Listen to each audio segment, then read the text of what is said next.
Hello and welcome to another edition of the Sunday Scaries. I'm Luke Janesco. And I'm Dylan Newell.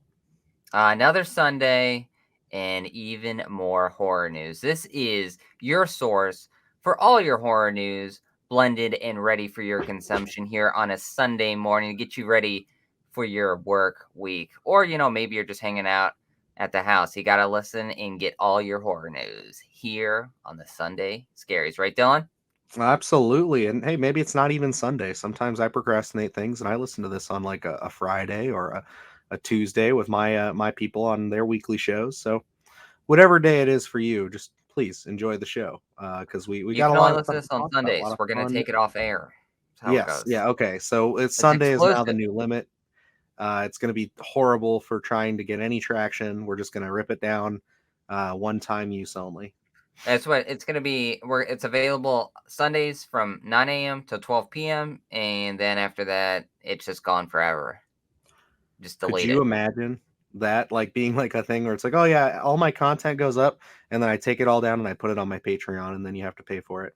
There it is. Be like it was available at one point, but you just didn't pull the trigger fast enough. You gotta build your day around us, is what we're Jeez, getting at here. very aggressive. I like it though. It's a strong strategy. Let's see how it goes. That's what you got to be in 2022. Aggressive. All Absolutely. right, let's hop into the horror news here. Let's jump into another video game coming out.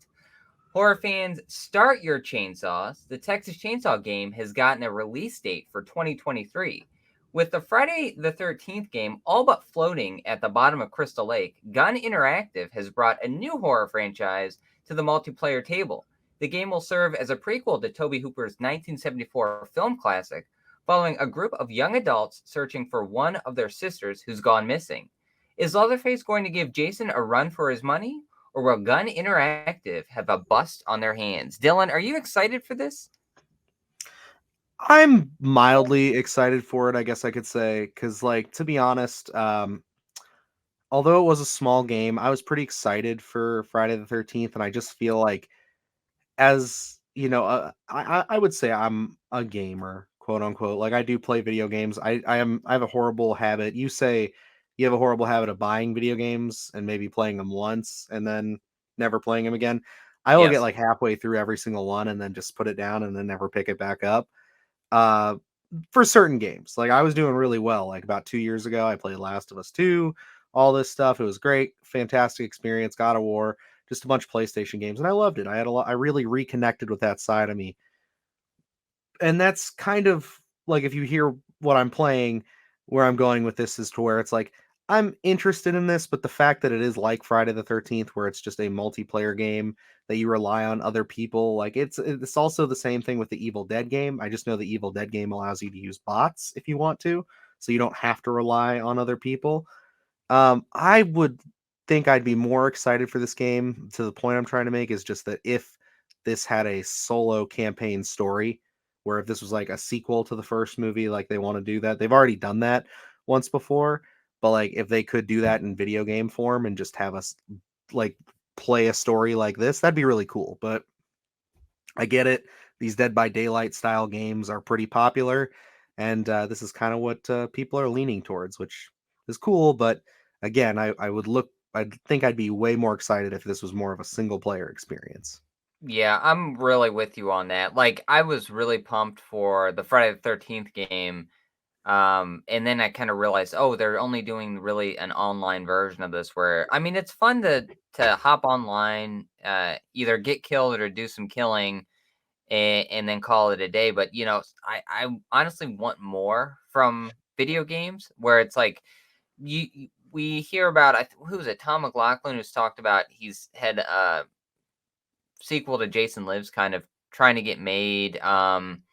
Tom Holland said that I think he had written a book for like a true sequel to Fright Night, things like that, where it's like a lot of these directors have had like different sequel ideas where I would love to see those kind of find new life, maybe in like video games would be really interesting to kind of be like, oh, there's a very unique concept here, but we can't get funding for a movie, so maybe we make it into a video game where I think it is kind of a missed opportunity, especially for like all these horror properties where the horror fans are so rabid.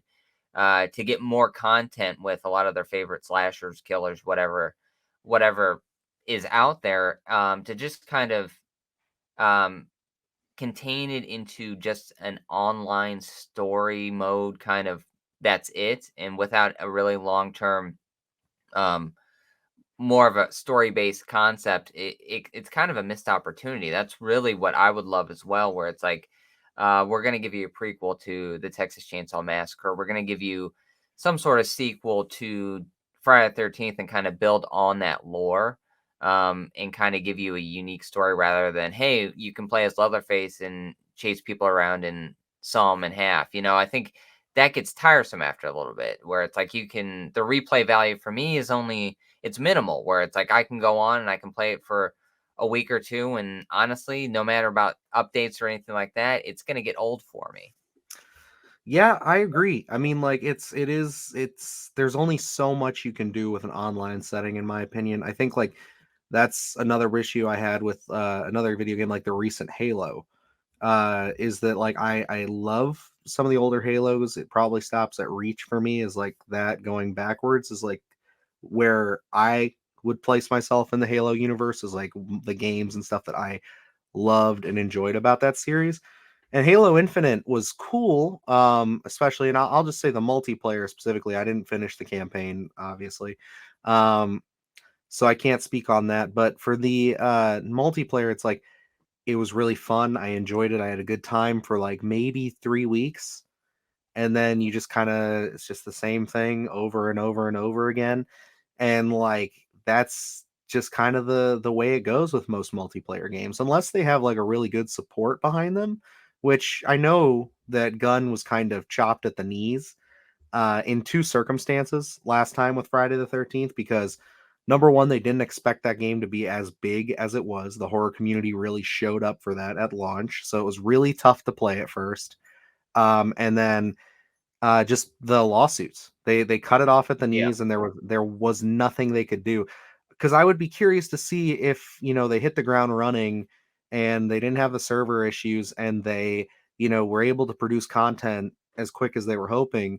What the game would look like now? Maybe we would have some single player kind of modes to it, maybe bots or something that really gives you time to get used to and get into the killer character. Because like for me, you wait in these lobbies for so long just to play as the killer, and then you get in there and you play with him maybe a handful of times as you play this game, and so it's like it's cool and it's exciting, but I feel like you never get enough time to really you know learn how to play them properly. So you kind of just look like a jackass running around missing your shots and stuff like that, because you're like, well, I've only played this character twice, and both those games lasted 5 minutes because I can't fucking play him. You know what I mean? Yeah. Like that's the litany of problems that I have with this kind of stuff. But I don't think they have the issue of the rights thing here. Like Texas Chainsaw Massacre, as far as I know, there's no real rights debacles at all that could hold this up. I don't think there's anything even on the horizon. I hope not. Um, but it's just like they might be able to actually support this game and Yeah. get it to where it needs to be. It's clear that they listen to the fans, because this was supposed to be originally for next gen only. But then with this trailer they just released, they talk about how they are going to be putting it on like past gen systems like Xbox One and PS4. Yeah. So they're already listening to what the fans want. So that's a good sign.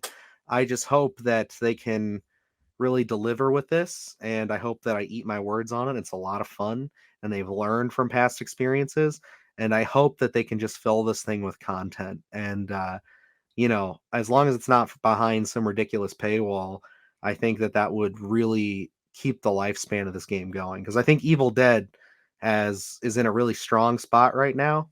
That's a totally different studio producing that game, but it's a very similar concept, and they do have a lot of plans moving forward. So it seems like that is going to be another big testing ground here to see how far can Evil Dead get with this concept? Because if it falters by like the end of the summer and nobody is talking about it or even wanted to play it this time around, like around Halloween, you know that they've just also fallen victim to this multiplayer kind of cycle. And I just don't want to see that for this game, but it's And what I think is going to happen. I don't know too much about video games, as we've established on multiple podcasts before, but is the Evil Dead game, is that strictly multiplayer as well? Do you know? Because I know you There said you are had interest in getting it. some, from what I understand, there are some of these little side missions that are kind of single player-y like, but they're Yeah. very short and there's only a few of them, but they're supposed to add more to them as they go Okay. along, which is great. And like I said, they have bots and stuff, so you can get on there and just strictly play as the Deadites for a long time if you want to, and just really get to the hang of them. So that way, when you get in that lobby and you get the privilege of playing a Deadite, you can actually stand a chance against other online players. It's not just like trial by fire like the Friday the 13th game was. Yeah. And I mean, like, the Friday 13th game, it had a great tone to it, and Oh, just, it's all I uh love it. I mean, it's fantastic to watch and see, but yeah. from just a And gameplay aspect, it's just a messy. yeah, it's like same thing. Like just looking at this trailer for this, the Texas Chainsaw game. The concept looks great. It looks fun. It reminds me of the movie itself. So I Mhm. think they did a great job in that aspect of it. But it's just so much multiplayer interaction kind of I don't know, flatlines it in a sense where I played video games growing up, but I wasn't like a video game kind of person. And I never really got into the Resident Evil games, but there was one I remember I had gotten randomly, and I never really got through it, but the opening to that was absolutely terrifying to me, you know. And I wasn't a kid that got scared easily, but just watching the opening, um, ever that initial story unfold, it was really unsettling to me. I remember actually being a little scared in my room watching it, and I kind of think like when you're going into these multiplayer games like this where there's so much interaction with people, you kind of lose that aspect. I would love to just like be able to sit down, um, flip on the PlayStation and kind of get lost in a Texas Chainsaw story, you know, solo, not having to talk to anyone else, and really just let yourself feel the fear that the story of the game is trying to tell you. Because it's like I think even playing the Friday 13th game, when you're being hunted by Jason and they're playing the music and stuff, you get a little scared. You know, your heart starts beating a little faster as you're running, but um, you kind of lose it being in such a multiplayer universe with that, where you're always reminded there are people around. But like to sit in your room, your office, your living room, wherever, and turn off the lights and either play a Friday 13th or a Texas Chainsaw game with a developed story, and it's just you one on one running from Leatherface or trying to get out of the basement, doing something like that, I think would add so much to this game. So it's like I think, especially with a lot of these horror games, just being multiplayer kind of really takes away from that concept and that fear that you would want to feel while you're playing it. No, I agree. I mean, it's just it's not the route that I would want to take it, but it's unfortunately the route that they see is best. Yeah. And I mean, it's Gun Media, so they've already uh tried this with Friday the 13th once before. So clearly the fact that they want to try it again must show some success and must show that they have faith in this process. So I have all the faith in the world in them to try to swing me on this, but again, it is just I guess it really comes down to preference because I Yeah. mean if like I've experienced it, and it is something where it's like I know that I've lost interest in the past rather quickly on games like this, but I'm willing to give it a shot. And the thing that I was saying before about content really makes me want to talk about how like so it's I don't think I've been extremely public about this on the show, maybe in shows past, but uh I really love Texas Chainsaw Massacre 2. And I saw that in the trailer they have like the underground tunnels that they kind of live in that one, Yeah. and like they could incorporate that. So then could we possibly be talking about them adding other characters down the road like Chop Top and stuff like that, like making him a playable character? And we're talking about Matthew McConaughey's character from one of the later Oh sequels as man. well. Could we bring that in? Like that's fun stuff. Like that would be at least worth. I pick this game up for a couple nights every few months just to see what new characters on there. Like that would be enough for me to do it as long as it's being handled with care. And then I'm also saying like give us all the different versions of Leatherface. Give us Arlie Ermy as the sheriff from the remake. You know, Yep. like add that stuff in there.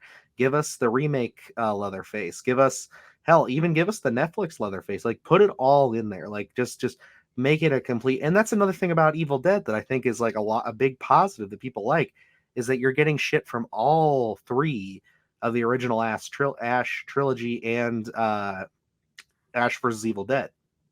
So, you know, they've I don't think there's much for the remake, but I'm sure they'll add stuff down the road. So it's like if they could do that, then I think that, you know, that would at least be fun to see how they handle it and how they integrate it. But man, it could be so much better if they would just do it with, you know, a continual story Yeah. and, you know, just giving us that option. Even if like the multiplayer is still the focus, but you guys release like, you know, side missions that take 2 hours to complete, you know, but you release them every couple months or, you know, every 6 months or so. That would be great. Like that would bring me back if the content is strong, you know, and we get to kind of see the story play out. Yeah. And see, and that would be kind of an interesting concept, like you're saying, where if you add a long form story where it's like a 2 hour story play, whatever, every so often, your main focus is the multiplayer, but it's like,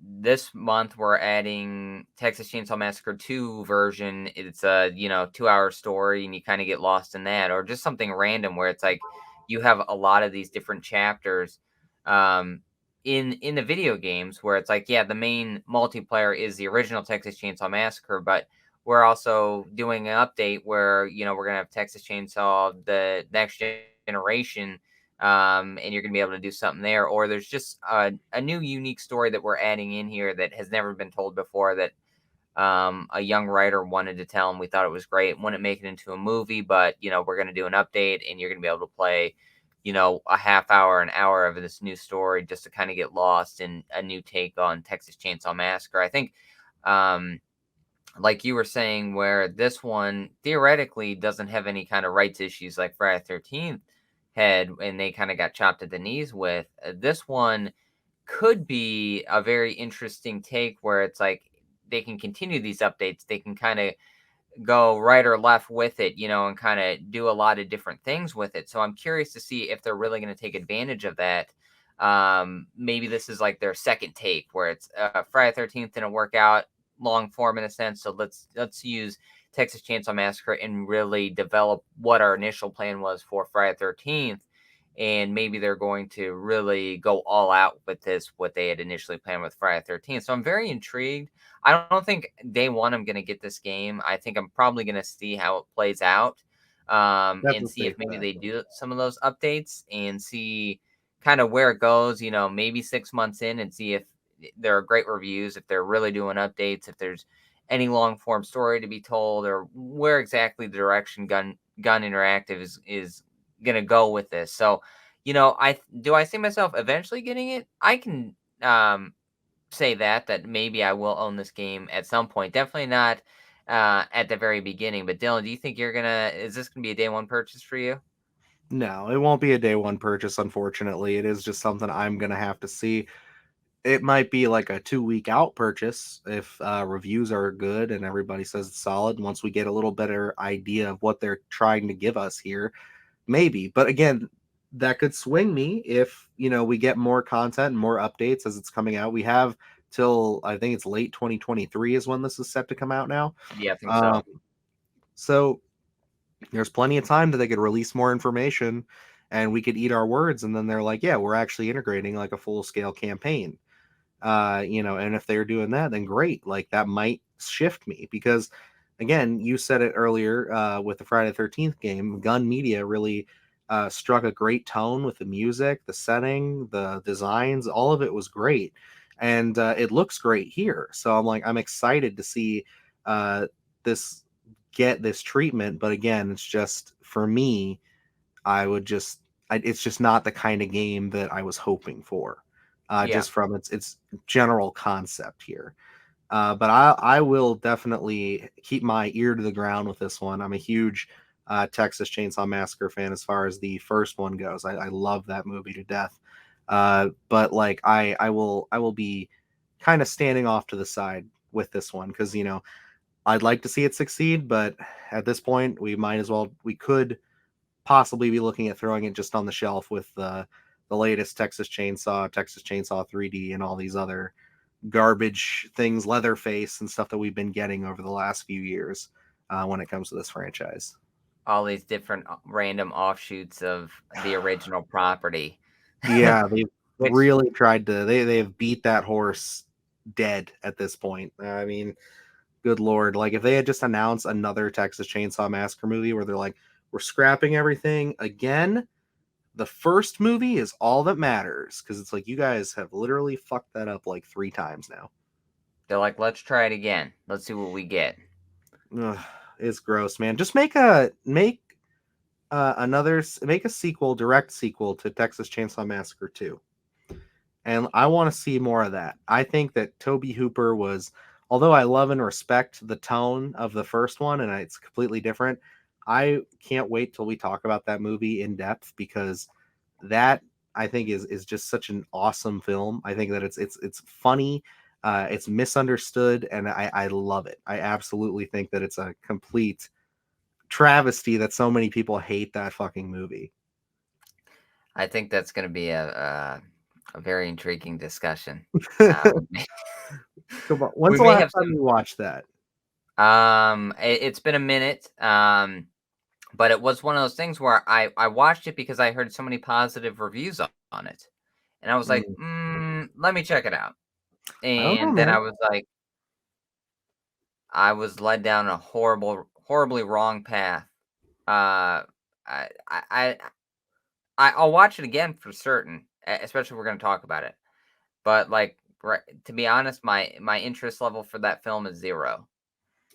Okay. Um, We'll be discussing it in the future at some point. I don't have any kind of a timeline in my head right now of when I'm going to drop that bomb, but believe me, it will. Or maybe you'll shock the world and you'll drop it and you'll be like, "That's the one we're doing." you That know would what? be I funny. just may because I want to be like, let me rewatch this because the opening, I'm like, how is this? Is such a departure from the original. I don't know what exactly You we're going with here. you got to Um, detach yourself honestly from that. Like that's the thing that I did watching it the first time because it was one of those things where I just thought, you know, I have heard basically that this is nothing like the first one, and I really went in there expecting that, and I loved it. I enjoy that movie so much. It's almost like it is. I can't even call it like horror fast food like I would like Beast of Bray Road or something like that.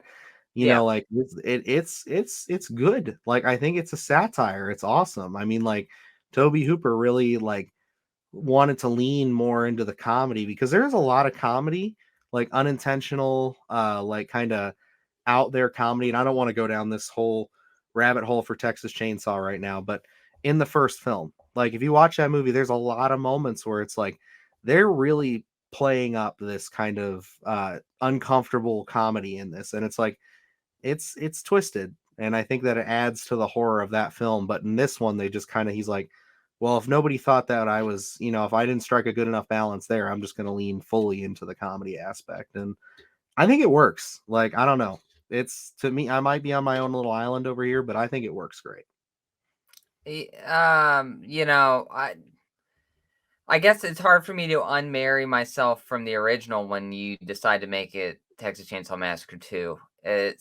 With Leatherface. I don't get it.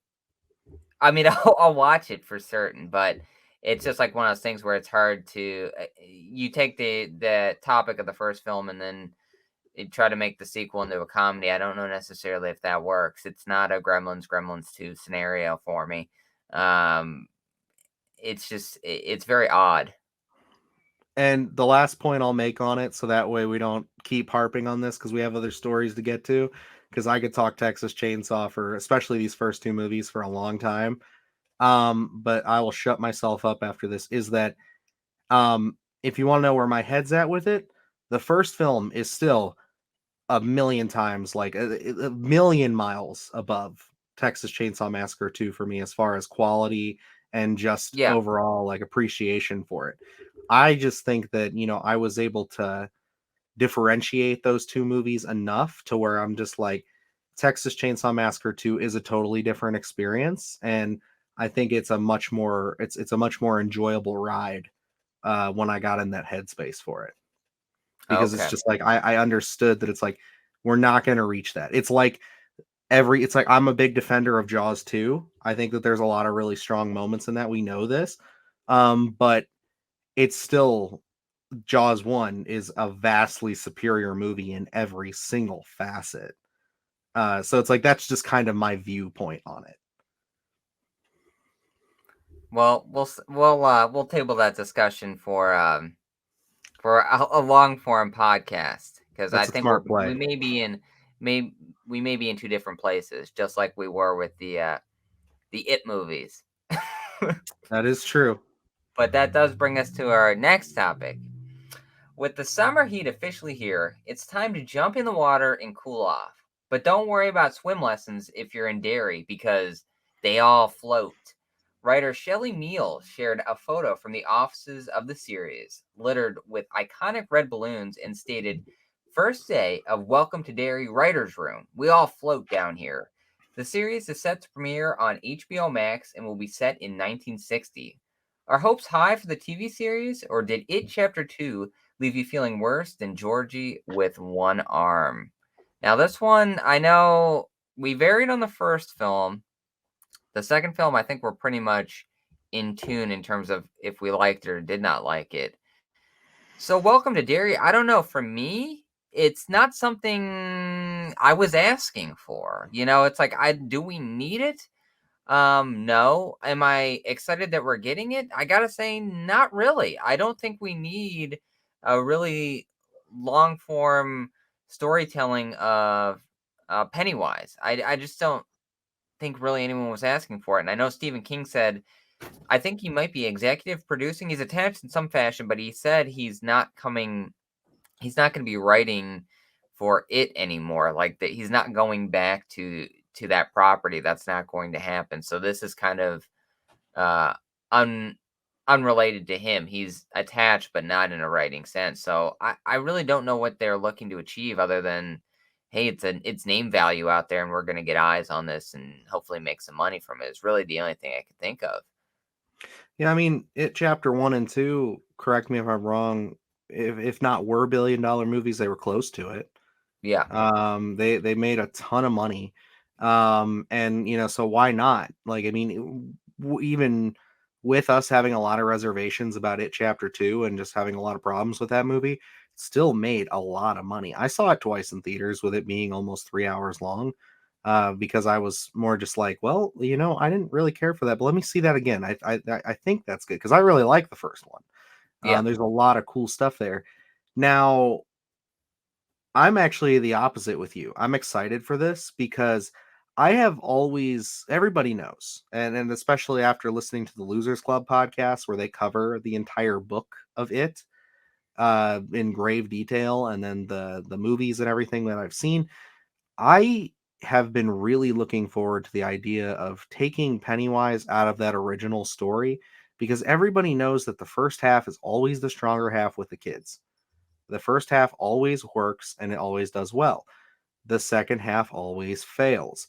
And it's just unfortunate that that seems like the only way we're going to get such an interesting and scary kind of horror character as far as Pennywise goes. Like the book's portrayal of him especially is fantastic because it's just like you don't know what Pennywise is. Like they give you broad strokes and they do tell you a bit of why he when he came here and everything, but there's never any official like this is what he is. And that's so scary to me. And I think that it's such a great character and I've always wanted to see I think selfishly I've wanted to write and play with that character if anything in Stephen King, that would be one of the characters I'd love to write for, just because I yeah, think like he's such a interesting and menacing character, and I think some of that comes too from childhood fears because Tim Curry scared the living shit out of me when I was a kid. So like it's one of those things where I was terrified. I ran out of the living room screaming when my parents were watching that when he was coming up out of the drain. I watch that now Oh and yeah. it's a little goofy, but no, that really that terrified me. So it's like I've always had a fascination with this character, and I've always just wanted to see them kind of take the training wheels off of this book, and let's see what you can do with them outside of it. Now, a prequel could go either way, but I think there's enough lore there with them calling with him because in the book he refers to himself as Mr. Gray. Yeah. And it's always been curious to me. Like I know a lot of people have been curious about like where that comes from. If that's the kind of story we're trying to tell here, really seeing where he got the Pennywise persona, then I'd be very interested to see it. But I think that it's a tall order. If you're gonna do it, I think a series is a good idea personally because you got a lot of time to play with it, but they could just as fast crash this entire thing in one episode. I could see it happening, but I am intrigued. I am not gonna lie. I would say I'm on the other side of that coin. I can't remember how they rearranged the dates in the new films. So in the 1960, would this be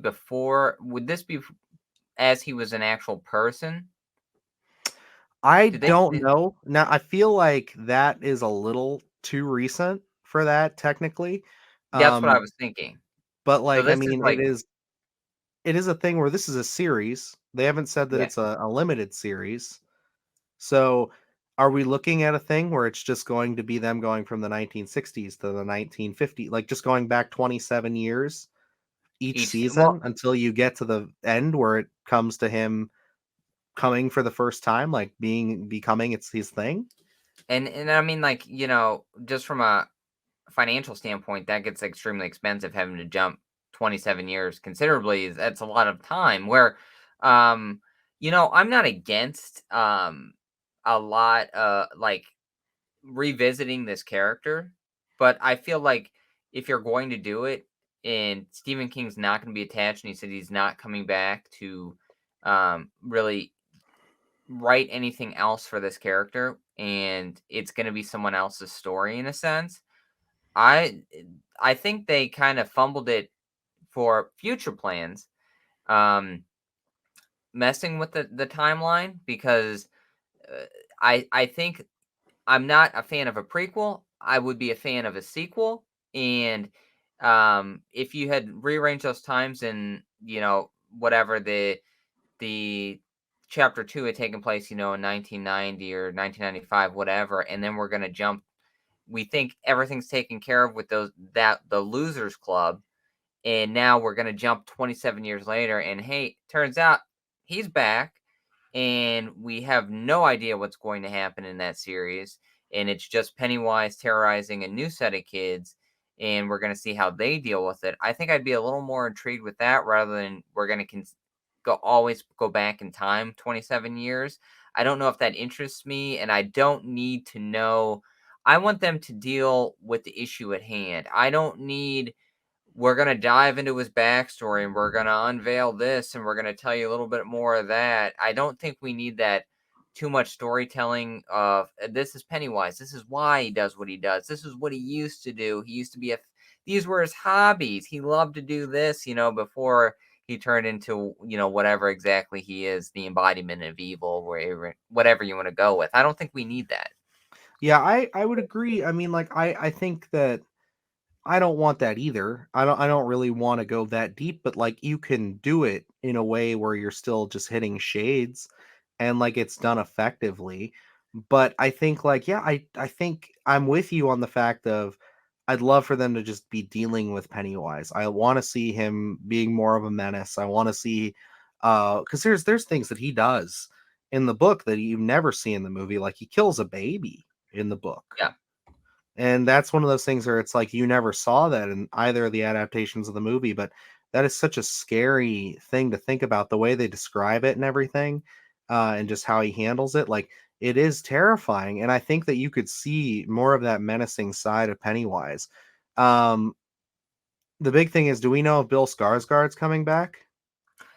Nothing has been said about that, at least not in my research, so I don't know if that's going to happen Because or not. I would feel like they need him though. I yeah, mean, you how I are I you gonna really do it? don't think you can recast that. Yeah, Not in today's day and age with what he brought, because he was, say what you will about both films, he was fantastic. Like he really did an excellent job bringing Pennywise to life, in my opinion. I yeah. see you're not jumping a joy right there, so I wonder how you feel. Skarsgård has always been a little point of contention with me. I think there are times where he's totally adequate. I think there are times where he's just a little much. Again, I can't unmarry myself from the miniseries where I find Curry to be um, way better. So Okay. So do you? I wonder, because there's two different points to this that I hear from a lot of people. Um, so like, is Pennywise? Do you like Tim Curry because he actually seems like a realistic clown, in the sense that it's more scary to you that you could understand a child, uh, you know, trusting him and not being terrified right off the rip from him, as to where Skarsgård's just kind of terrifying all the way around.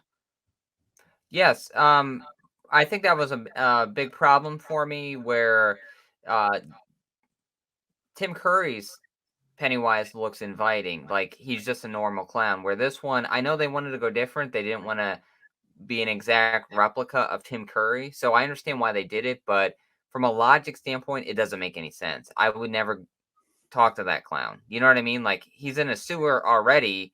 I'm not going to go up and start talking to him. So that's an issue for me. Tim Curry's performance was a little more subtle for me in a certain sense, where his facials I felt like were not over the top. Where Skarsgård, I always feel like he's trying in a lot of sense. Like I go back to the Georgie scene where he's doing the pop pop pop. It's for me absolutely over the top.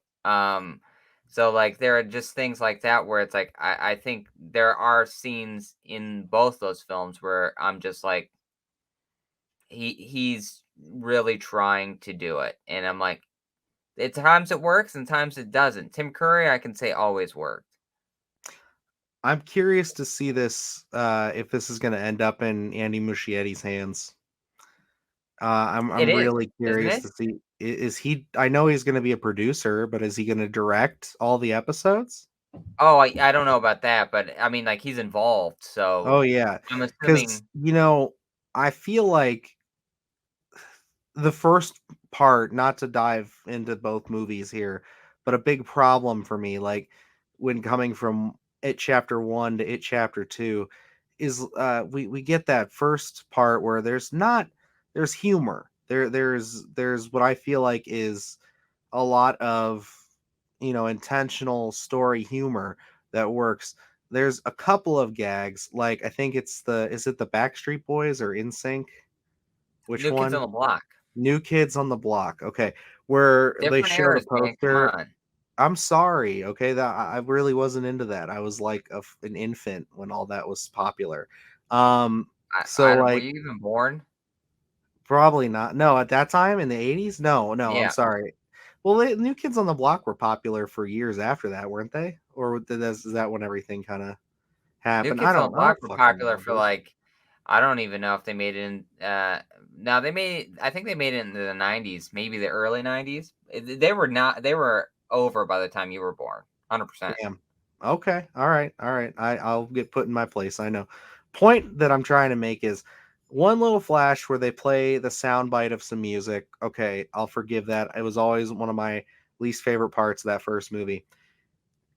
God, that they just hammer that shit in the new in part two, and it's one of the most egregious, tension deflating, work, like you were no longer making a fucking horror movie scenes for me when in part two, when adult Eddie is getting thrown up on by Oh, yeah. the leper, and they play that "Just Call Me Angel" song. Yeah. that was in Deadpool, and it's just like, oh god, dude, what the fuck are you doing? Because it's just like, I'm sorry, but like, I love horror comedies, but this is not a horror comedy, and this is not the kind of comedy that works with horror. And it felt like such a departure. So I really, like, as selfish as this might be, I don't want to see him come back and direct this character and this story. I'd really be curious to see who they'd bring on. I think it'd be really ballsy, and I think that David Zaslav, being the head over at Warner Brothers, might be able to pull some strings and make this happen. Bring back Cary Fukunaga. Put him in the director's chair, because he was originally supposed to do um, the It remake that we got. Yes. And I didn't care much for No Time to Die, but it's a beautiful movie and it works well. True Detective is one of my favorite pieces of television ever, that first season. And it's just one of those things where it's like, put him back in this story, like give him some room to breathe. And I think even better now, he doesn't have to have the restraints of the original novel. So like, I'd love to see what he would do. Yeah. I think that would be a very original take because I was very intrigued because I had heard some things about that um, originally when he was going to direct, but um, it seemed like it would be an extremely different film, and would have loved to have seen how that would have turned out. So it's like, if that were the case, I feel like Welcome to Derry would very much be its own animal and feel like an original take on something rather than we're just trying to stay in line with it chapter 1 and it chapter 2 and make it feel like that. And I do think if we're going to go the TV series route with this, which they are, they do need to make it feel different. They need to give us a reason. It's I guess I don't know what kind of storytelling they want to do here other than just we're going to set it in a different time period and let him do his thing. It's like I go back to, do we need this? Uh, I don't know what we're really going to achieve by spending more time with the Pennywise character other than just for the sake of spending time with the Pennywise character. So this isn't necessarily something I was clamoring for. I don't hate it chapter 1. I think it's a strong film. I don't have the love for it that a lot of people coming out of that theater did. And it chapter 2 I'm not really a fan of in any sense. So it's like, but I think with that first film I really, any craving that I had for Pennywise was fulfilled coming out of that film. So it's like, I mean, I'll watch Welcome to Derry, but I don't necessarily know if I need it, I guess, in a sense. So I'm intrigued to see what they're going to do, if they're actually going to um, do anything really different, or it's just going to be more so in line with the first the first two films, other than it's just 1960. So I'm intrigued by it, but I don't know. The jury's out for me. I'm still not sold on this one. Fair. I mean, it's a dice roll through and through. Like, it could land and do well, and they get the right people on it, and it hits and it works, and it's kind of a maybe the missing piece we were looking for from the first two films. Or it's just going to come out and it's not going to be very good, and it's going to just disappear, and we're going to get 100 other Stephen King adaptations before you know it, and it'll just be that one thing that when they remake it in another fucking 20 years, again, where we're all going to be like, remember when they tried to do a TV show for it? That's crazy. You're going to hear a bunch of video essays about how now it's super underrated, and it's like the greatest thing ever because we didn't get it and stuff like They're that. like, it's actually really the best TV series of all time, and it was just Exactly. so overlooked. I'm also Yeah. curious if, because like we're in such a nostalgia period with the '80s and stuff, when everyone's like, "Oh, the music was fun, the style's great," all these different things.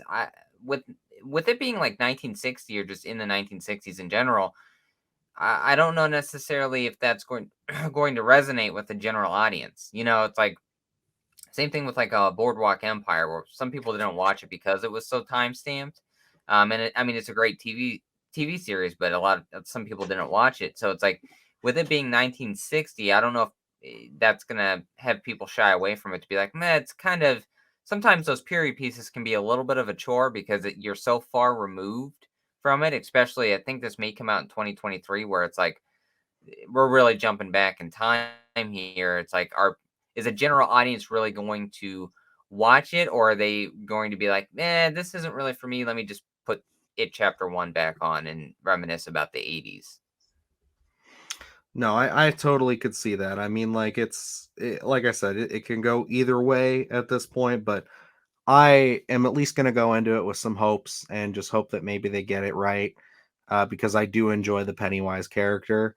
But at the same time, again, it wouldn't surprise me if it just falls flat, because I mean, it's just like it's tough material. It's tough to adapt. It's tough to get right, and there's a lot of people that have expectations with this character. And right now, there's kind of a skew. I mean, you see it with our conversation right now of just like, we both have different expectations and different viewpoints when it comes to this character and this material itself. And I think you get that with most everybody. Everybody kind of has, a different viewing of it and a different expectation. So it kind of turns into, this weird soup of just like, well, there's some people that like this stuff and some people that like the comedy and some people that hate all of it. And it's just like, it's just, I think, something that you're never going to really be able to shed from this material. And at the end of the day, I think the best representation and the best way to experience the story in its most truest form is just to have to read the book or listen to it through an audio book, because like that's its original purpose, and I think that's where it works the best. But at the end of the day, I'm curious enough. I'll If they're gonna pay for it and they're gonna throw it on HBO Max and all I gotta do is boot up an app, I will take a spin on it. Yeah, I mean, it's gonna be so digestible. It's easily accessible. You can watch it when you want to watch it. It's just gonna be there when you want it. That I think, if you have any interest in horror or the Pennywise character in general, most people will check it out just because, just at least that first episode, just to be like, Yep. let's see if this is something worth investing in, or at at worst, I've just wasted 60 minutes of my life. Um, Yep. And it'll just be another thing lost in the ether of horror. Well, let's move on to our next topic here, which is probably also something that it may interest you or you may absolutely hate. Make room for another shark film, and no, it isn't another Sharknado. The Reef Stalked is set to hit VOD and Shudder on July 29th. A sequel to the original 2010 film will see its original director and writer return over a decade later. The trailer reveals a basic plot, but with these films, sometimes that's a positive.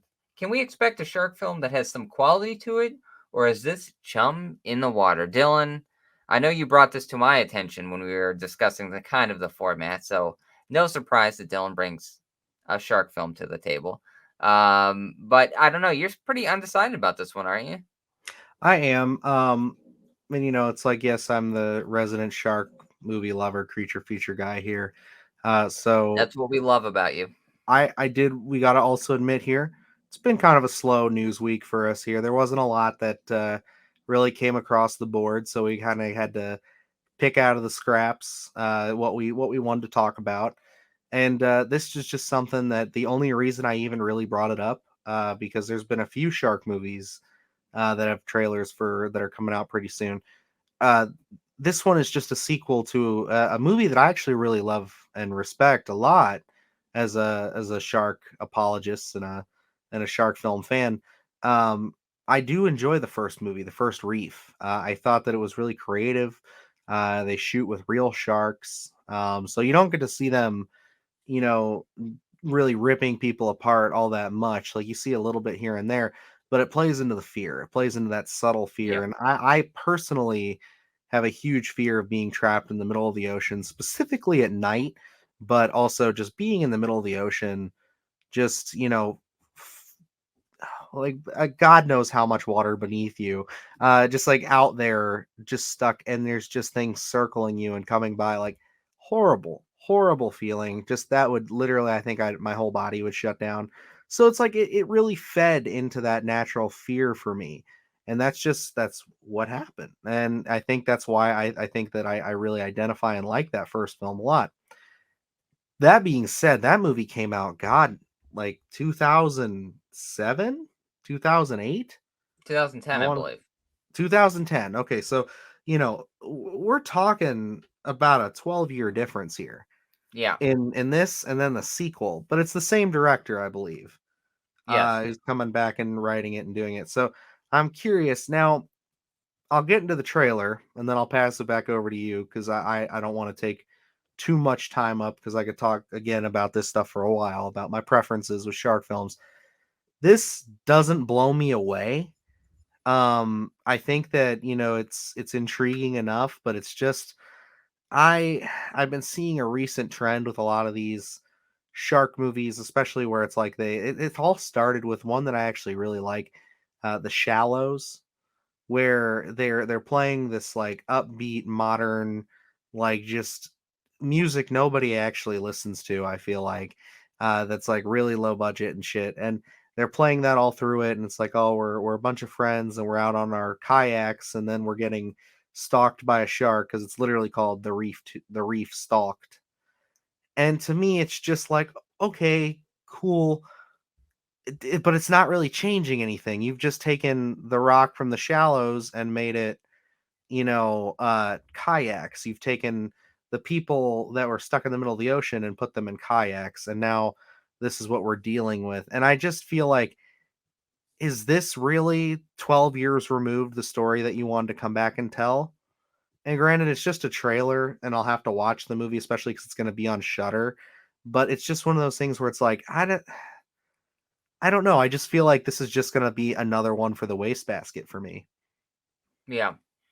And I don't have the love for shark films that you do. So like for me, this one honestly would not be on my radar if like Ian brought it to my attention and we're like, hey, let's talk about it. Because I haven't seen the original The Reef. I I've heard people speak highly of it, but I've never it takes a lot of recommendations for me to actually check out a shark movie if it's not Jaws, because it's like they're not necessarily my forte or the things that I like because I feel like you can only tell so many different stories in terms of a shark film where um when you make one, like you're saying, where you come back 12 years later, is this a story you want to tell?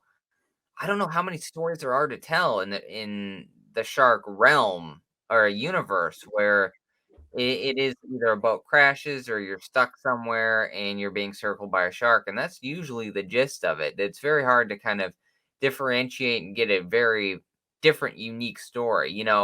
I think it comes down to good tension and good storytelling in a sense from either one or two characters being stuck. So this one, like I said, looks pretty basic.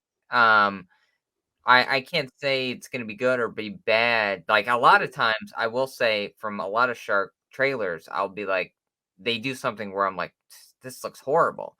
Where, like, this one I just came out being like, "Nah, it's a trailer." I mean, I'm not against it or for it, which is, again, really all I can ask for a lot of these films because 'cause I'm guessing this one isn't like a huge budgeted film. It's probably very small.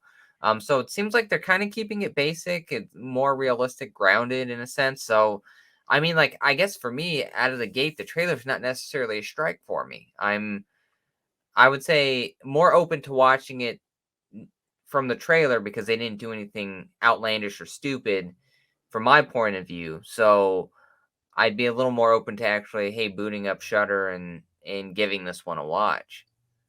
Well, that's cool to hear because, like I said, I don't know, like for me, who's like inundated with this shit, and I like this stuff. It did just feel a little bit like middle of the road and just kind of like, okay, like this is what we're doing, kind of deal. Because it's like, I think you're hitting a great point where it's like, are there any ideas left? Is there anything that we can really do for shark movies? And I think there are. I think the thing that people tend to not hinge too much on, and where I think like you get shades of in like the first Reef and in the Shallows, is like you really need, if you're going to tell a shark story, you have to be character centric. You have to have Yeah. these human characters that you care about because that builds all of your tension. And I mean, like, yes, you can use the Jaws effect where you don't show the shark much. That'll get you only so far in today's day and age because everybody expects that. But if you build characters that people care about and put them in a situation that's identifiable, like Sheriff Brody in Jaws, he's got a town to protect. He's got people dying on his watch. He's got to handle this situation. So it's like we identify with that. We understand where he's coming from. Matt Hooper is a scientist. He wants to study this once in a lifetime find of a massive great white. And Quint's a hunter. Quint wants to bring the trophy home and get all the money and get all the recognition. We understand that from every single one of these characters. But the difference between a movie like this and a movie like Jaws is that a movie like this, it stops there. Movie like Jaws, we go even deeper. We find out that Quint has all this history with, the bombing and everything in his the USS Indianapolis, and how he spent time in the water watching his friends get mauled by sharks and things like that. And all of this stuff, and you hear about Hooper and all the experiences he's had. He sees it in a more positive light. And then you have Chief Brody, who's just afraid of the fucking water, man, and he lives on an island. Like, it's just one of these things where it's like they just get deeper and deeper with those characters to the point where by the end of that movie, you're just as scared. Like, yeah, is Jaws the most realistic looking shark out there? Fuck no, he's not at all. But it still sells it, and it sells and works every time I put that movie in because the characters I care for that much. And it's like, that's really the issue I feel like with most modern shark films, is that you're not putting the characters first. You need that in order to anchor a film like this, because a shark can only get you so far. Like, I mean, like at any point, like, is it a terrifying situation? Yes, but like the audience isn't going to give a shit if you just have a CGI shark just whipping around, slashing people up and eating them. Like, it's just like, okay, that's forgetful. But you really want to terrify them? Sink them in with these characters. Let them feel their fear when they have to get in the water with this thing. Yeah.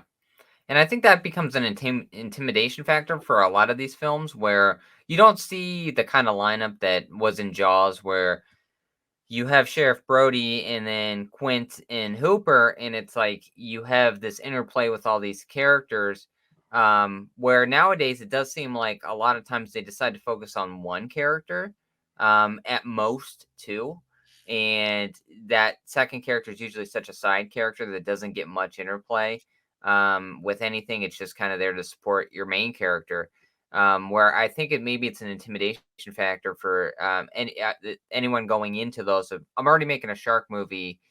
I can't be too close to Jaws because Jaws is perfection, so we have to go a different route with it, and they kind of just get lost in a sense where it's like they don't know really where to go with it or how to build the tension, because you do need a lineup of characters to kind of really have that interplay and really build to that climax and make you care about, for me it's like, when Quint is killed, it's like, oh damn it, man. Like, you wanted him to survive, especially after the what he's been through and the stories that he's told.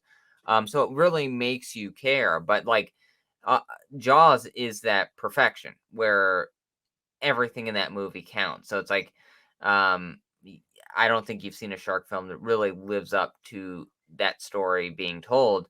So it's like, I think, was it 47 meters down? I thought was a unique take on something. It was a little bit different. Was They added a different element, I thought. So I was like, I was pretty impressed with that film, considering I did not have any hopes for it. And I think you had mentioned it to me, and I just decided to turn it on. I was like, they did something a little bit different here, and I thought it was very intriguing. So it's like those little minor details that they kind of add different scenarios to. I think are very intriguing. I don't really get that necessarily with the reef stalked here. It's just kind of like you said, it's a little basic. But I don't know. I'm intrigued to see what exactly happens between. It looks like, what is there, two characters in this? It looks like, I thought are there the was main cast four. I watched the trailer a couple four? days ago, so like, yeah, like Okay. the start of the weekend, I watched it because I don't know. I think there's like four of them though. See, I'm curious to see what they can do with a cast like this, because like I said, a lot of times it ends up being one or two characters. So to kind of add four to your lineup there, it's a pretty decent undertaking. So I mean, maybe they're able to add some sort of tension or make us care about these characters. I don't know. I think it's just for a higher body count at the end of the day. I think they're just going to be doing that. But uh, yeah, I guess the point you make there, 47 meters down, has a really cool concept. I love. Again, it plays into that fear of the surrounded by darkness. There's only so much they can see, and there's fucking great white sharks down there, on top of having to deal with pressure and things like that. And that's rough. I'm here for that, but yeah, I mean, dealing with if you want to know personally how I feel, I think the second movie, 47 meters down to Uncaged, is I like that a little bit more, where they're in the caves and they have these sharks that are blind and going completely off sense, like just going around these dark caves and these crevices and things. And they have a couple of really good scares in there where they're real subtle. I don't think there's as big of a, there's one where there's not even like a really a music strike, and Yeah. you just see the shark whiz by. I just remember being in the theater with my wife and I genuinely jumped and she laughed her fucking ass off, because I never jump in horror movies these days because I just watch so many of them. But like, Yeah. again, it plays into my Desensitized. fears and it plays into my subconscious, and I'm just like, ooh, look, makes my skin crawl. So I can give that movie points. It's not a great movie, but again, it's not a Jaws. It's just it's this is the state of shark films right now, and I hope to change that one day. I really hope I get that chance. So because I think you can. I think it's all there. It's just I don't think people really want to put those pieces together. Listen, Dylan, you get a chance to direct a shark movie, you better make it count, because then there are gonna be two idiots on a podcast talking about it saying, "Well, I mean, did he really add anything to the shark genre? Was there really a reason that he wanted to make this?" And they're gonna um, unpack this Sunday Scaries episode and be like, "Look, he had said he was he was talking about the reef too, and saying that there was really no story to be told there, and then he went and did the same thing. You So now know, you've I committed, my friend." there's a saying, I believe it was a quote from Ryan Gosling, where it's about directing, is you gotta, if you step into the ring, you gotta be prepared to take a hit. So I will do that if that's what it comes down to. I'm ready for your criticism of my attempt at a shark film. If I get to make that, that'd be great. And we all know that Ryan Gosling has words to live by, because the Hmm. man does no wrong. Oh yeah, not horror related, but we got to see him and in the Barbie movie this year, Looking this week. great. That I'm was pretty excited. cool. You know, I'm I sold like on it. it. He kind of has the what was his name?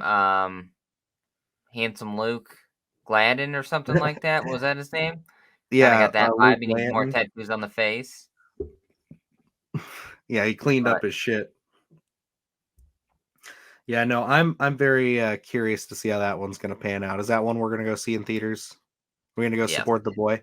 Okay, so obviously. yeah, we'll make sure to cover that here I have on no idea what Sunday that movie's Scaries. actually going to be about, but Dude, who the fuck knows? Like, I mean, it at doesn't this matter. point, it's got Margot Robbie as like a producer and shit, and she's produced some good stuff. So she sees something in it. Greta Gerwig's directing it. Like, what the fuck? Like, I haven't liked all of her movies, but I can tell you that she's a competent director. So it's like, Yeah, I don't know. Like, this movie's a wild card. I could be coming out of whenever that decides to come out. Is that coming out this year? Or no, probably next year. I I could be think coming out next of year. 2023 saying fucking Yeah, Barbie's my favorite movie of the year.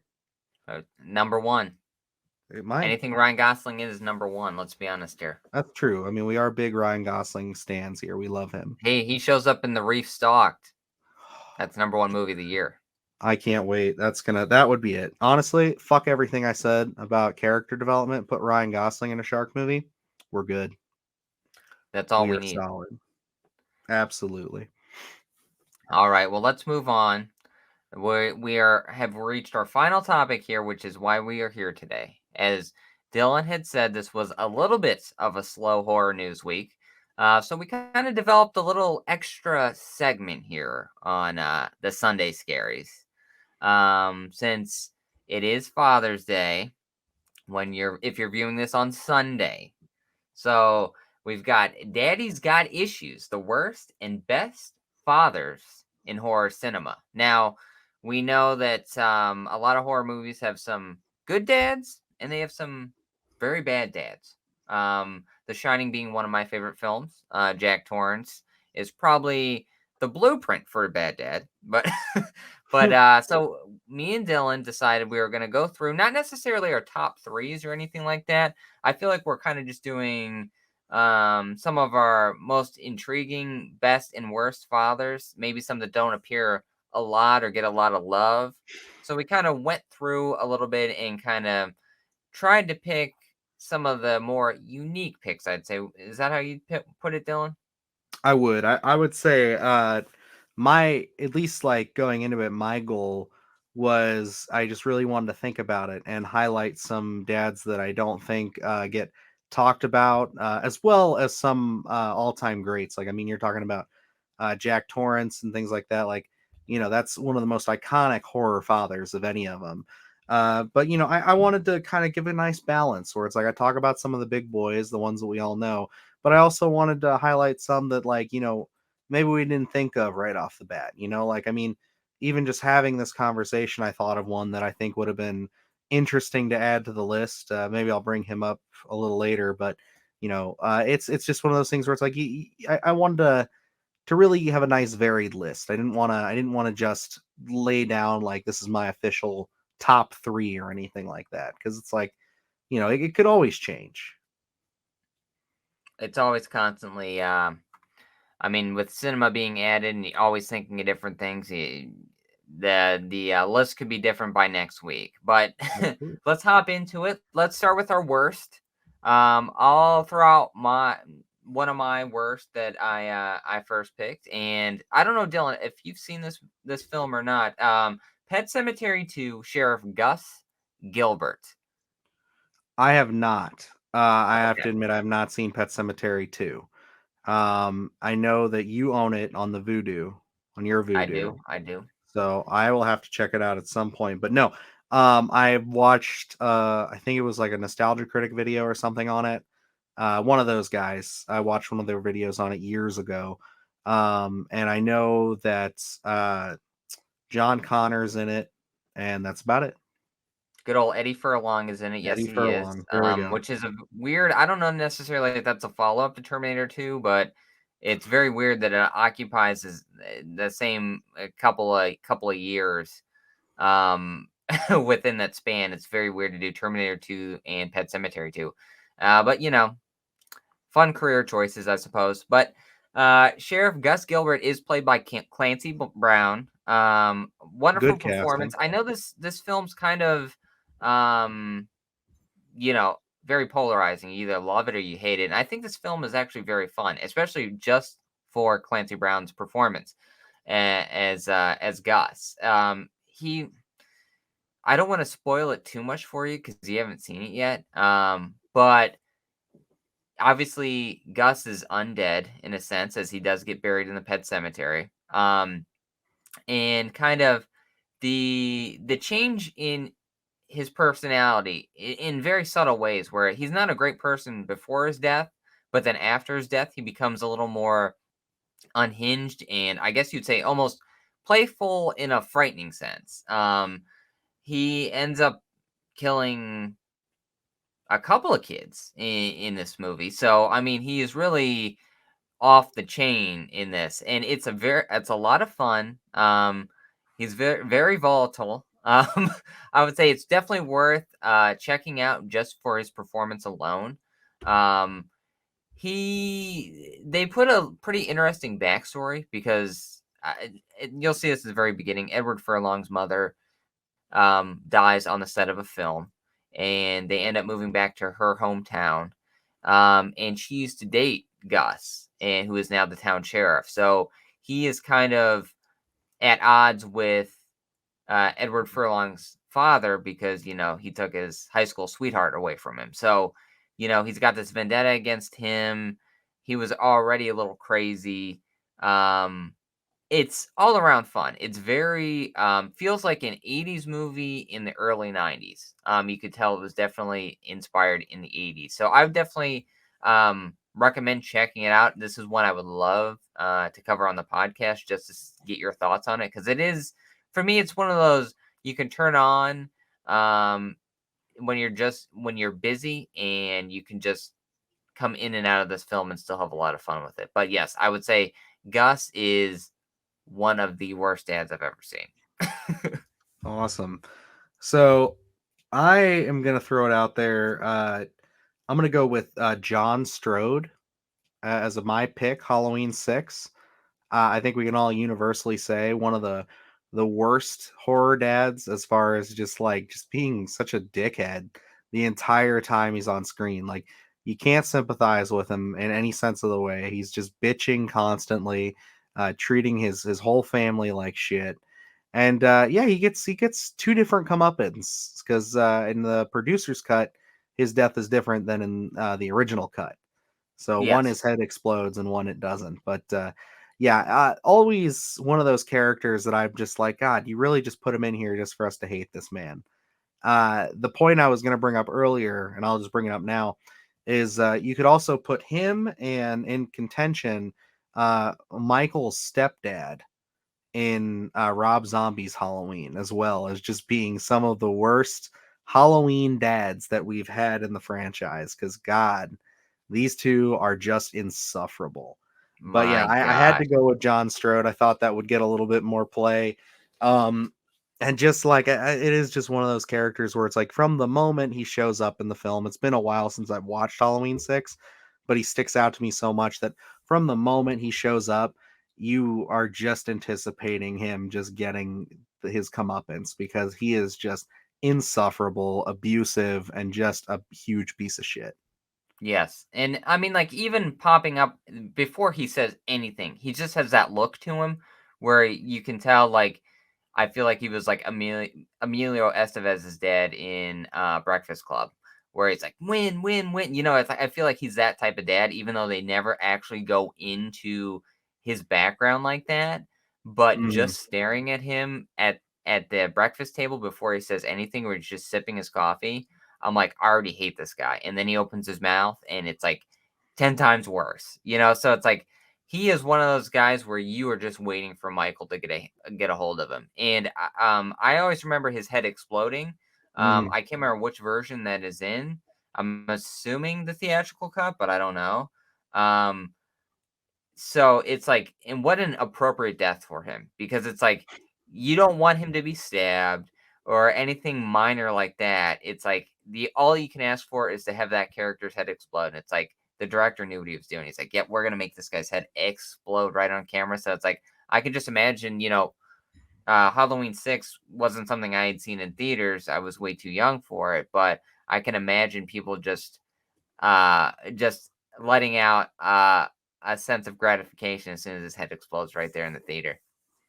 I understand that. Yeah, I mean, that's why I put him on this list, because I just knew, kind of going through it, like just really sitting down and thinking about it. He's like kind of a pick I didn't think would pop up on many people's lists, but I was just like, yeah, he's definitely getting called out in this Well, one for he's me. such a minor character, but every time he like to have that little screen time, but to be hated that much, um, is a true testament to that character, to be honest, because it's like he's a character in the whole franchise I'd say I loathe one of the most, and he's just there for a short time. I mean, even moving them into the Strode house, knowing Yeah. what's went down there and not telling anyone, it's like you just can't wait for this guy to bite it.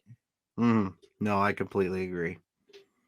I'll move on to my next worst ad, and we are talking about Max from the Lost Boys. Now, not technically a dad per se, but he does kind of say that these are his boys, and he's looking for a mother for his boys because they need some sort of guidance. So I kind of categorize him as a dad. So he's, I don't know, like for me, I love his character in the film. He's just one of those like manipulative, horrible people. The dinner scene where they invite him into the house, and the Frog Brothers and Corey Haim are like, okay, this guy's a vampire. We got to do all this stuff to him, and it doesn't work out. So you think he's in the clear, and it's like, okay, we're not suspecting, Max at all to be the head vampire here. And then at the end, just switches it up, and the fangs come out, the elongated face, and you're like, damn it, he got us. He burned us, and we all fell for it. And it's like one of those unveiling moments that I absolutely love. I'm like, this dude's a badass. So it's like he had to be on my list. Yeah, no, I agree. I think that perfect example, like that's a great choice because it's like whether you classify him as a real father or not, he is the head vampire, so he is their father at the end. If you want to look at it like that, I mean, like he's the reason that they have the powers that they do and what they are. He made them that way, so it's like it's he is that, and I have a pick too that's very not necessarily a father. Well, if a father, but we'll get to him next. But yeah, I think Max is a great twist in that movie. I like his character a lot.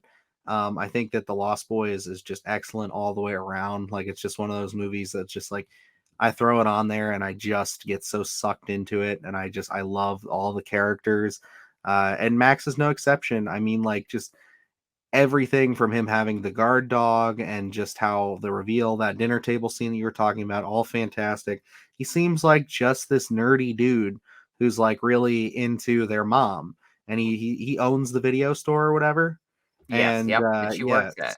yep. And so like they just hit it off, and it's like you just don't suspect it, and then by the end when he finally reveals himself, it's like this is great. This is honestly a really nice heel turn for him. And it's a fun ride that they take you on there, because when they're talking about the head vampire and they're like, okay, now we're suspicious of Max, and they make he's checking all the boxes to be the head vampire. And it's like, Hmm. okay, maybe this dude is the head vampire. And then they kind of give you that relief to be like, oh nope, he checked out, he's cool. And then they give it to you right back at the end. They're like, they made you put your guard down, and they make you pay for it at the end. And it's like the final scene with him versus what's the brother's name? I'm forgetting. Um Corey Haim's I'm character. not Corey Haim, his older brother. Oh, The Michael. one that's Michael. And that final battle scene between those two, it's like, oh man, this is what we've been waiting for. So it's like, Mhm. um, it really makes you work for it. It takes you on a thrill ride, and I think that the unveiling of Max at the end makes you hate him that much more. Yeah, I think it'll be a fun day when we get to cover Lost Boys. That's going to be a Oh good yeah, show because there's so much in that movie. There's a lot of layers that I really didn't even know about until years later, just watching people's essays on it and just kind of how they break it down, and little details here and there. There's a lot of love and care put into that film, and I yeah. think that you picking Max when I saw that on your list, I was like, that's a very strong pick. I like that a lot. So I'll kind of go into my next one, just to piggyback off of him not really being, the traditional sense of a father, but he is a father. He's the patriarch. He's the reason they are the way they are. I chose Grandpa Sawyer from the Texas Chainsaw Massacre. For those of you who don't know, he's the guy, the old man that they wheel out and they prick the gal's finger, and they're having him try to drink some of the blood, and then they try to have him hit her in the head with the hammer. All that. I put him on here. Not he doesn't really do much for the movie. He's not even he's really just more of a gag, more of that like the dark humor a Yeah. lot in that scene that I was talking about earlier when we were talking about the game. And it's one of those things where it's like without him, though, we don't have any of these characters. We don't have this psychotic family. So I look at him as just the patriarch, the guy that brought them all together. They treat him like he is, the father figure. They love him and everything. He's Grandpa Sawyer to them. Lord knows if they're even related. Like that's one of the beauties of the Yeah. Sawyer family is we don't know truly what their lineage is together. There's so many different members that pop up here and there. We don't know if it's just like if they're family by blood or if they're just grandfathered in or whatever. But like, I had to give him some props because like he raised and cultivated some really fucked up people that live in that house, and without him, like I said, there wouldn't be any of this. So I wanted to highlight him as one of the worst dads for bringing us Bubba and the hitchhiker and all these crazy bastards that terrorize people down there in Texas. And I've always taken it like they're not necessarily related. It's like more so like a cult like deal where it's like, oh Mhm. yeah, that's my brother. Even then, we just kill people together. And like you're saying, like it's he doesn't do much, but the scene with the hammer for me is like anytime anyone talks about Texas Chainsaw Massacre, it's always in my head. One of the scenes I always go back to because like how unsettling is that scene where they want him to hit her with a hammer but he doesn't have any strength to do it. So it's like he keeps trying and it's not working out. And it's like anytime she does get hit with that hammer, it is over. So it's like um Toby Hooper knew what he was doing in terms of playing with that tension. And I think it kind of creates one of the most memorable characters, whether he's on screen a lot or not. Um and once I was like that's such a fun pick for me because it's just like it's something you don't think about a lot, but and I don't think have they ever done a backstory to him? I don't think have they Mm-mm. in any I know there's we talked about it earlier, there's so much different properties out there. I don't think they really dove Not into any his backstory, not any serious definitive backstory that I would consider canon. which I would love to see something to dive into him just to see how he kind of created this entire cult like family and to see what exactly is the relation there and if there is any or how the formation had started because he's such an intriguing character to me. It's like yeah, he doesn't do much, but when he is on screen not doing much, he's still stealing the show. It's like you have to focus on him, because it's like what an intriguing look they gave him and just kind of wheeling him out and kind of um, I guess in a sense of respect that he's shown, it's like he was obviously the most prominent member of this family. So it's like it's one of those characters that they don't give a lot to, but it makes you raise so many questions and want to know more about him. So it's like I think that was a strong pick. Oh yeah, thank you. And I'll move on to my last worst ad here. Roy Burns from Friday the 13th, Part 5, A New Beginning. And this one, see, now, I know Roy is a very polarizing figure to a lot of people. And for me, it's like this dude goes on a murderous rampage, making us think that he is Jason Voorhees throughout this entire film, for that to be ripped away from us at the very end. And we find out that um, he decided to go on this murderous rampage because he had seen his son be murdered, well, the remnants of his son be murdered. Where I'm assuming he didn't even really have a relationship with his son. He's kind of out in a completely different in this house for people to be rehabilitated, and then the dude just shows up as a paramedic, and then he's like, "Oh man, that's my son." And now I'm just gonna go start killing people under this disguise of Jason Voorhees. And I'm like, he's burning us on all accounts here. He's a horrible father, actually a horrible father. And then he's pretending to be Jason Voorhees when we wanted Jason Voorhees, and then we don't get Jason Voorhees. So for me, I would probably put this guy out of my three as the worst dad. Wow. Okay. So, um, as the worst dad on your list, that's intriguing. I like that. But, um, yeah, I mean, like, and you want to know if this can tack onto it? I mean, I had to get this pointed out to me before I even really considered it. So I wonder how if you've thought of this before. But, the fact that he never even kills the guy that killed his son. That's right, he doesn't. He takes vengeance on all these people who had nothing to do with the murder. And it's like some people say, "Oh, well, he snapped and he went crazy, and that was it because he saw his son's dead corpse." It's like, well, damn, like why the fuck didn't the caretaker know? Oh shit, there's your father. If he was so close with him, like, there's just so many plot holes in part five. It's like I understand that Yeah, movie has defenders, but like for me, it's just like it's kind of a boring chapter in between two of what I would say are some of the best in the series, as far as part yeah. four and part six. And it's like, yeah, he would have been at least slightly redeeming if his first kill would have been the dude that killed his son. But Hmm. instead, it's like he just totally disregards it. He's like, I'm just gonna go kill this random dude that's out here trying to fix his car.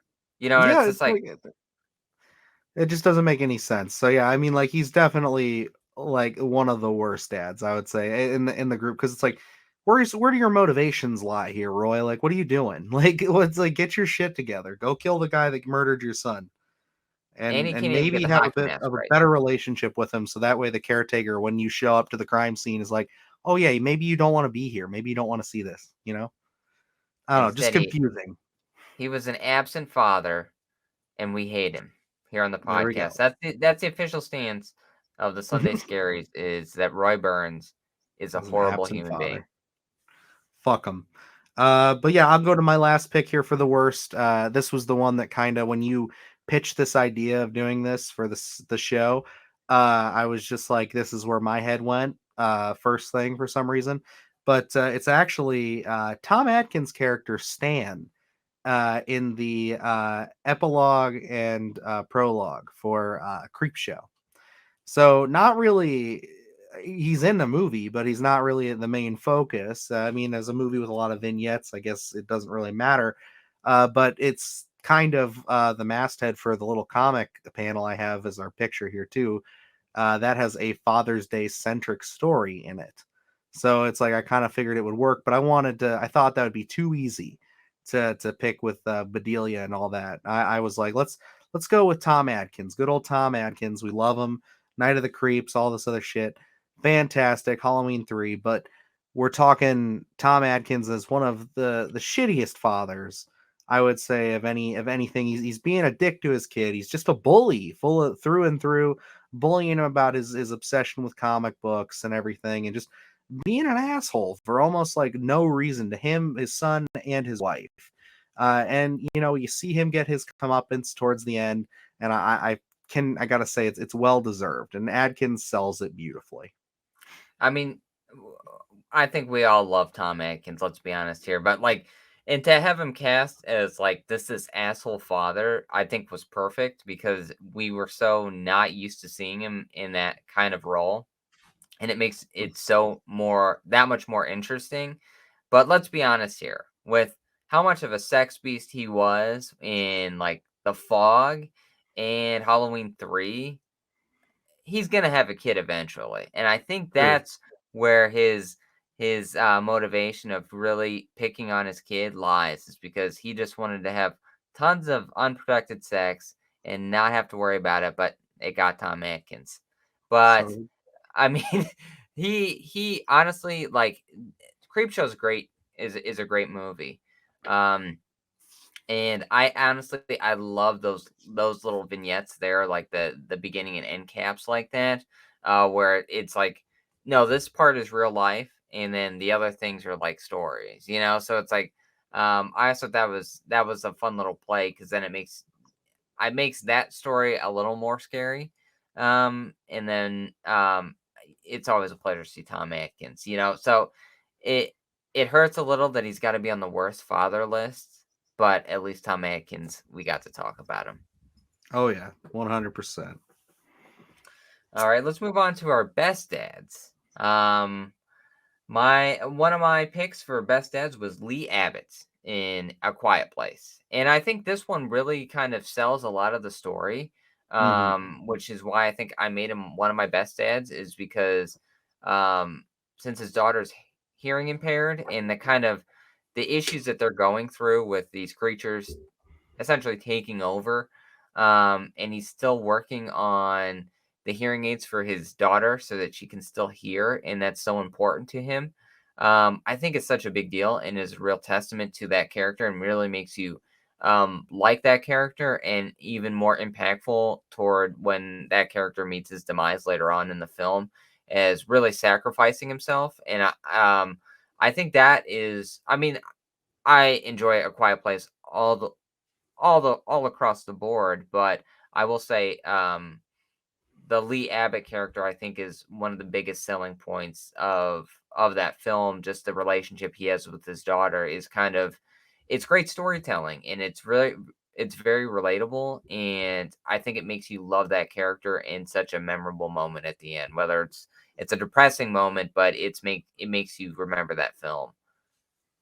No, it's a great pick. I mean, like John Krasinski just has a lot of charisma and compassion. I mean, this was his baby, this was his project, so clearly he's going to bring his A game to the film, and I think you feel that that love and connection through the family throughout the film, and I think he anchors that first film in a lot of it. Just really bringing you into to loving these people and wanting to see them get through these hardships. I think the first Quiet Place has a lot of really strong moments, and definitely stands out as a pretty interesting theater experience for me the first time seeing it. Definitely one that I'll always go back to and think about whenever I pop that movie in. And I think he adds so much to that family dynamic. Like, I didn't hate the sequel, but I don't think it's as adequate as the first film is. And I think I'm really missing the John Krasinski character in that sequel because he just adds so much to that dynamic. No, he's a good fit. For me, my first pick here is David Drayton from The Mist. I just think that the devotion and dedication that he has to keeping his son safe, that is his number one priority. He never changes from that through this entire situation with all this crazy shit going on. He wants to keep his son safe and get his wife, and he's a family man. I think that he's a really good guy. I mean, big points that he's played by Thomas Jane. I have an affection for him. I think that he's a wonderful actor who's just he really picks a lot of odd projects, and I like seeing where he goes. But I think this is one of his best performances. Personally, I think that he really shines in this movie, and I think the relationship with him and his son really anchors it. You can tell there's a lot of nurture and a lot of love there. And like me being a father myself, it's one of those things where it's like I totally watched that movie in a different light now, seeing it after my son was born, because it's like you can feel that so much more being a dad. You can feel that kind of just that stress and that pain he's going through and having to make those decisions and coming down to that final scene in that movie, and just having to make that ultimate decision and sacrifice. I mean, a lot of people are mixed on it, but I mean, I get it. Like he had to do what was best for his son. He didn't want him to suffer, and it just breaks your fucking heart every time that mist clears, and you're just like, oh my god, if you just waited another couple of minutes, he would Yeah, have saved him the whole way. and that ending, man, that's that's such the most memorable thing about that movie. And it's such a tough decision, and it's like eh, the joke could be made. Oh well, he could be a bad dad because of the decision he had he made. But it's like one of those tough decisions where he rather that be the way that his son goes than to be fed to a giant spider or one of the other big things that's out there in the mist. So it's a tough decision, but it's for the betterment of his son. So I think the love that is felt between the father and the son throughout that film is so earnest. It's like it feels genuine. You can tell that throughout the whole time in the supermarket that his first priority is his son. And that can always be played in terms of, oh, they're really overdoing this, which that film is not even close to being in danger of that. It always feels so earned and real. Um, Natural. that it's like that relationship between Thomas Jane and the I don't know the son's name, but it feels it's such a it's so much fun to watch because I guess you feel that tension and that nervousness of Thomas Jane can't control what's going on outside, and then when that threat comes inside, his priority is his son. But as a parent, you can't control that. So it's like all you can do is protect. You can't prevent. So it's like you feel that nervousness that Thomas Jane has going in throughout that film, and I think that's such a big selling point for The Mist is that just relationship between father and son there.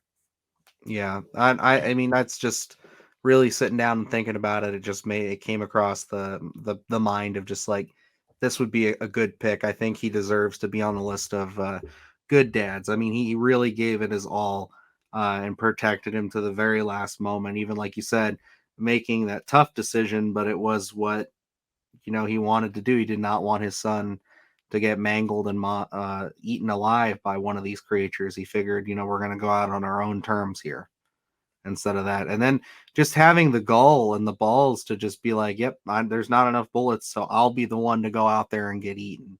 Yep. Like, I mean, he everything with the best intentions. It's just that life decided, no, I'm just going to shit on you a little bit more in this moment in time. Well, he's a Motherfucker. badass dad and a badass man, I'll tell you that much so. Oh yeah, love that. I'll move on to my next best dad. Sheriff Michael Garris from Friday the 13th, Part 6, Jason Lives. Dylan, you take over. My voice is giving out for 1 second. All right, but like, yeah, this is a great pick. I saw him pop up on your list. He almost popped up on mine. Say what you will about him. Yes, is he wrong? Yes, but he's just doing what's best for the town. He's doing what's best for his daughter.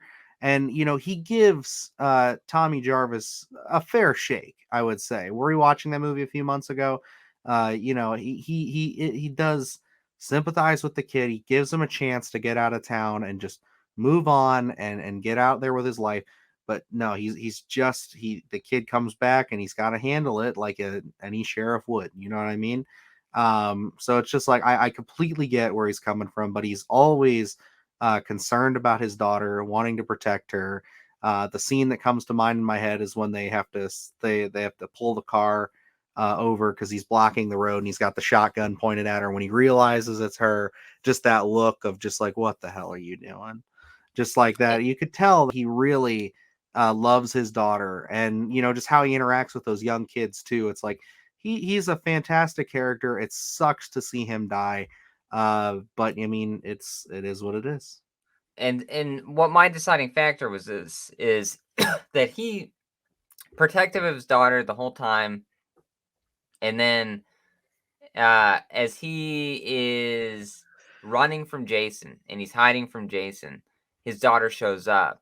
Mm-hmm. And as he realizes Jason's going to go for her because she's yelling for her father, he comes out and says, "No, not her." And he begins to fight him, and it's Yep. like, it's a very much, again, a very sacrificial thing. He knows he's not going to beat Jason. He was just running from him, but he's going to buy her time To get so out that of she there. can get away. And for me, it's like, that's where, he's very much an antagonist to Tommy Jarvis throughout this entire film. But at the end there, he really he shows his mettle in a sense where it's like he's ready to die for his daughter, doesn't even think twice. He runs out and he's ready to go. Taking on an impossible task. He meets his fate in a very horrible way. But he goes out like an awesome dad, So like for me, I think that might get overlooked between how much of an asshole he is to Tommy Jarvis throughout the film.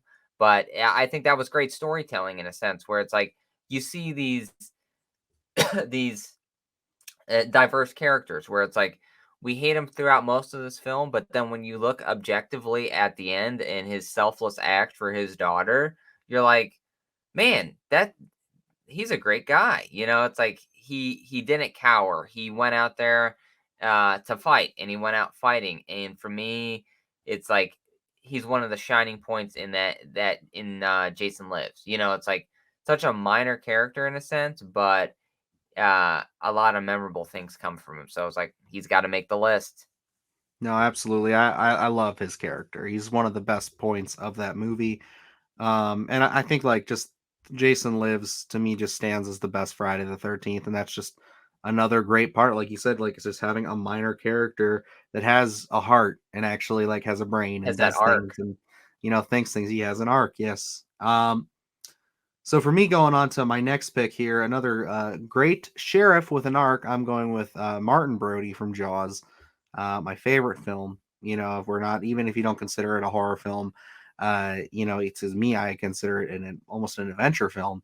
But it does have those horror elements, and if you're gonna go with, in my opinion, a very solid dad, you're going with Martin Brody. I mean, I just point to the dinner table scene with him and his son and where he says, "Give me a kiss," and kid's like, "Why?" He's like, "Because I need it." And it's like you can just tell that he's just like, this is his piece. This is his, getting away from everything is just being with his family, and you just see that through every sense of it.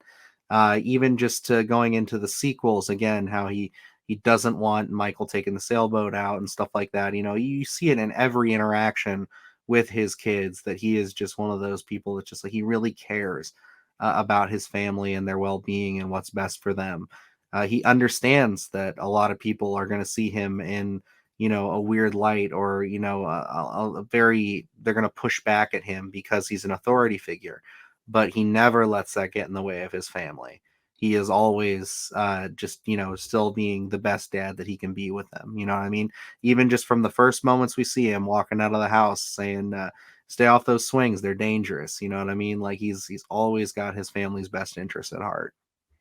And that's where it's like, we see him going through this whole there's a shark and all this tension that he has, but we see this sense of relief. He's such a family man in a sense where it's like, yes, he's a sheriff, yes, he's hunting a shark, but I feel like he always has his family first. It's like, again, we go back to diverse characters, and I think some of those scenes with Sheriff Brody and his family are absolutely the most memorable because that is such a uh, relatable piece of that character. And we were just talking about the reef and how those kind of building that tension make you care about these characters, and that the stuff between Sheriff Brody and his family makes you care so much about his character. It's probably um, one of the most, I guess, most important things of that character because as soon as he gets out on that water, and he's faced with uh, coming face to face with the shark, it's what is at stake for him because we spent time with his family. The importance of his family to him, that you want to see him make it out of there because what is at stake, and if he doesn't come back, what's waiting for him on dry land. So it's like it makes you root for him that much more. And I think um, in terms of like creature features, things like that, that you need arcs like that for the character. It can't just be profession. You have to have family there too, and I think that adds so much to that Brody character. No, I agree 100%. That's why you made my list for sure. All right, I'll move on to my last best dad. This one is such a tangled web we weave. Kyle Reese from the Terminator. I thought this would be a little fun pick here because um, it's such an odd pick because of the circumstance that he has to travel back in time in order for John Connor to be born. But it, I think my definitive decision to pick this character was when Sarah Connor, she asked him um, if he would do anything for John Connor, and he says, "I would die for John Connor." Not even knowing, well, we don't even know at that time what that kind of relationship is between John and Kyle. But we figure it out at the end. But it's just like one of those things where he says he would die for John. So it's like, you know, you can't beat that. That's what you want to hear from every father. So um, he is the reason John Connor exists on multiple levels in multiple timelines. Um, he gave him life. He protected his life. For me, Kyle Reese is probably the best dad. That's fair. That's a very good point. That was a unique one I saw on your list. That was a good take. I didn't expect him to pop up, but it makes total sense. I mean, like Kyle Reese. I love Michael Bean. I think that he's so good in that first movie. Always tragic to see him slip away at the end because I always wanted to see Always. more. But you gotta have that for the rest of the story to play out. And for me, that is just Terminator 2 because I could care less about any of the other movies personally. So it's like for me that story ends there, but it's still fantastic. I mean, I love seeing it. Um, God, if there's any way we could bring him back in a realistic sense and a good sequel, I know. I'd love to see Michael Biehn just come back one more time and play him. But unfortunately, I think going that way would cause more harm than help if we went that I'm way. sure. I'm sure. But it's like always one of those points where you always want to bring that character back just because Michael Biehn was so great in that role that it's like I'd love to see him back just one last time in some fashion. But it's never gonna happen. But gosh, it'd be terrific if it did. So going into my final pick, this one might be a little controversial depending on how you take it, but I have a pretty interesting take on it. I feel like I went with Donald Thompson, Nancy's father from Nightmare on Elm Street 1 and 3. And I mean, I guess if you want to say to an extent in New Nightmare, him being her on-screen father and everything. But it's just one of those things where it's like I look at this situation where, he is again a sheriff caught up in these murders in his town. He's trying to figure out what's going on. He is trying to be there for his daughter, but he's kind of having that hard time where she's involved in his work at this point, and he has to, not only treat her as his daughter, but he has to treat her as a part of this puzzle he's trying to put together of why these kids are dying.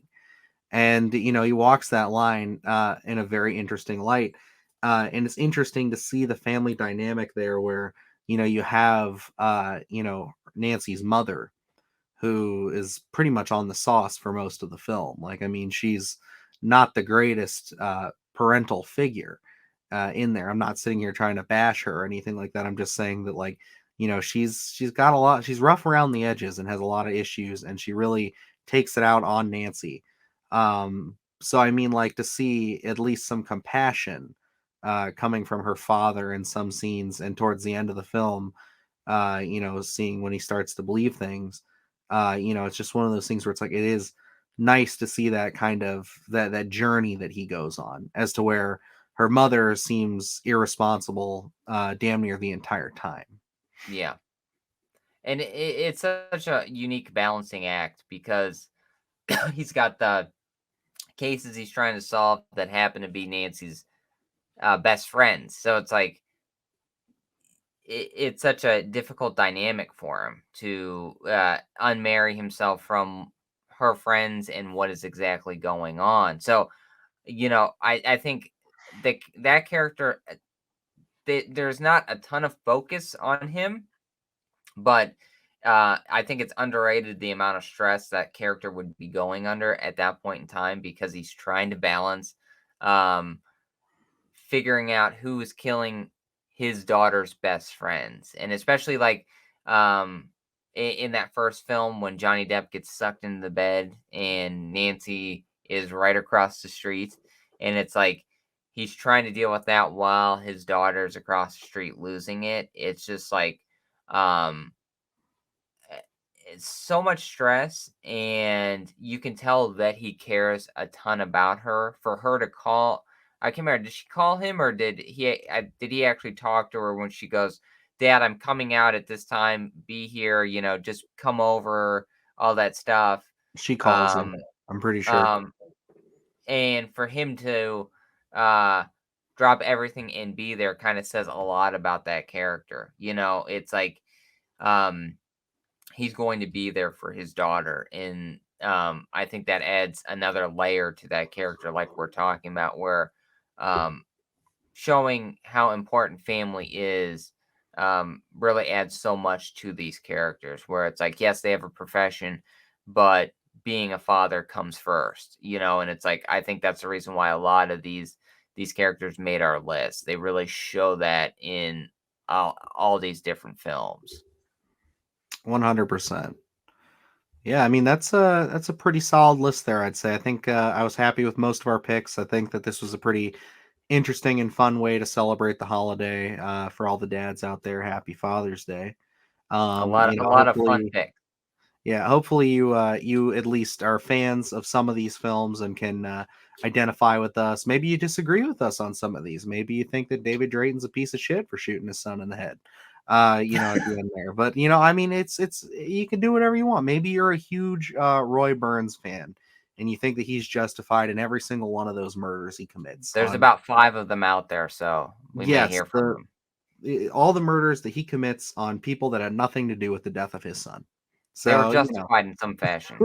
it's just what it is. But yeah, I think yeah, I mean, are there any final thoughts for you, Luke, on this segment? No, I think it was a lot of fun. I think we did cover a lot of a lot of different characters that maybe kind of go overlooked in a sense, but when you really dive deep into them, it's like, well, then that does make sense. So, Mhm. I think this was a lot of fun. I'd love to do it again. Mm. Uh, in some aspect down the road, just because I think it was fun, kind of combing through horror cinema and trying to find those unique picks, and I think we did that.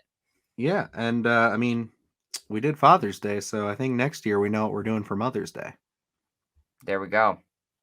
We've On already the got a book. pick on that one. That's I'm pretty sure we're gonna have to decide who's gonna go with who. So, but I think we'll try to switch it up a little bit. We'll definitely, like I said, we'll look for some deeper cuts like we did this time. Always fun here on the Sunday Scaries. Oh yeah, always.